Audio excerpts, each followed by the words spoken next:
Kemerdekaan Indonesia bukanlah merupakan hadiah, namun dilakukan dengan perjuangan bahkan sejak zaman Sultan Agung. Sang proklamator Bung Karno pun harus dikucilkan dan diasingkan berpindah-pindah.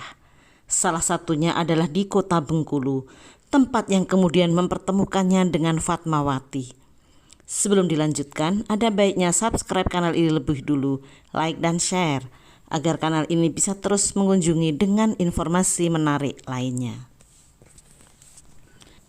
Rumah pengasingan Insinyur Soekarno kini disebut sebagai rumah kediaman Bung Karno. Dalam laman Kemdikbud disebutkan, awalnya rumah ini milik pengusaha Tionghoa Tan Eng Chien, penyuplai bahan pokok untuk kebutuhan kolonial. Bangunan bergaya campuran Eropa dan Cina di atas tanah sekitar 4,5 hektar.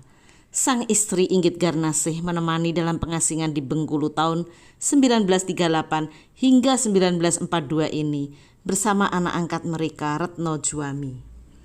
Semangat dan pidato yang menggebu membuat pada awal Bung Karno tidak disuka masyarakat.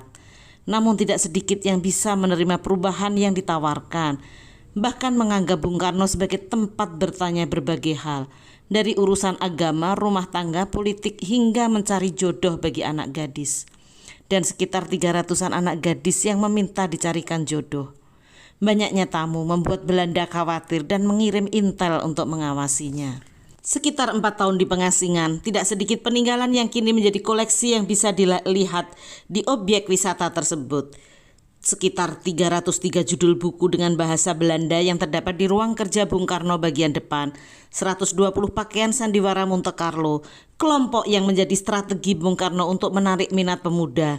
Karena di pertunjukan musik dan drama ini, Bung Karno menulis sendiri naskahnya dengan memasukkan nilai-nilai sosial dan nasionalisme secara indah. Juga terdapat foto 22 buah, 1 unit sepeda ontel, 1 set kursi yang terletak di ruang tamu, juga surat cinta Bung Karno untuk Fatmawati.